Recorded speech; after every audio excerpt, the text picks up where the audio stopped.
An investigation into a planned new garden bridge over the River Thames in central London has accused the Mayor, Boris Johnson, of taking actions which appear to have undermined the integrity of the contest for the contract to design the bridge.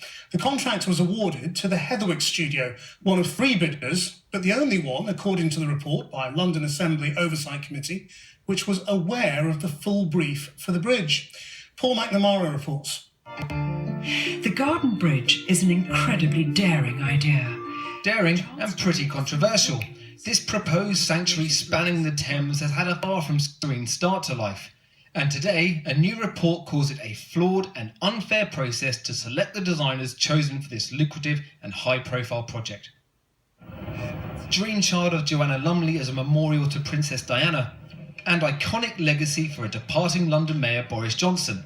He likes his icons, like the new Routemaster bust designed by the man with the mic, Thomas Heatherwick. And Heatherwick is now the designer of the Garden Bridge. But was it fair he won the contract? Apparently not, according to the Greater London Authority's Oversight Committee. I think we need to get on and build this bridge. I think the political opponents of this bridge, this whole thing is a load of cobblers. A report by the Oversight Committee of the Greater London Authority raises concerns about prior contact between the Mayor's office and the winning bidder, Heatherwick Studio. It reveals that the Mayor's office met 5 times with the designer before the process had even begun. It criticises TfL's mishandling of the procurement process and favourable treatment and access offered to Heatherwick. That access included a meeting in San Francisco during an official trip to raise funding for the project. We had Boris Johnson raising funds for the Garden Bridge in San Francisco for the Heatherwick design before Transport for London had put out a tender. This particular case has stood out because of this overly close relationship between the Mayor and Heatherwick Studios, and because it seems like the process was rigged in favour of one company. That's not fair, and that's not open, and that's not transparent. Of course, the Conservatives disagree. This is Andrew Boff. He doesn't even want the Garden Bridge and thinks the £175 million could be better spent elsewhere. But he does think the process was fair and square. When I see evidence of impropriety, I will be the first one to bring it to their attention, but I haven't.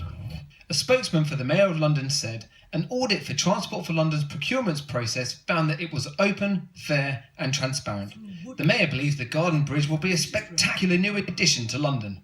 Well, that's what the Mayor believes, but of course, he won't be the Mayor forever. Why should anyone else outside of London, around the country, really care?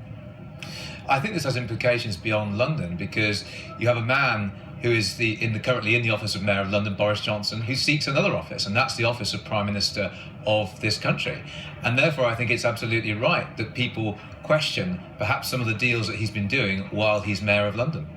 The chance to walk through woodlands. The Garden Bridge may become an icon for London, but critics claim Boris biked over due process to make it happen. Paul MacNamara reporting. And some news just in. David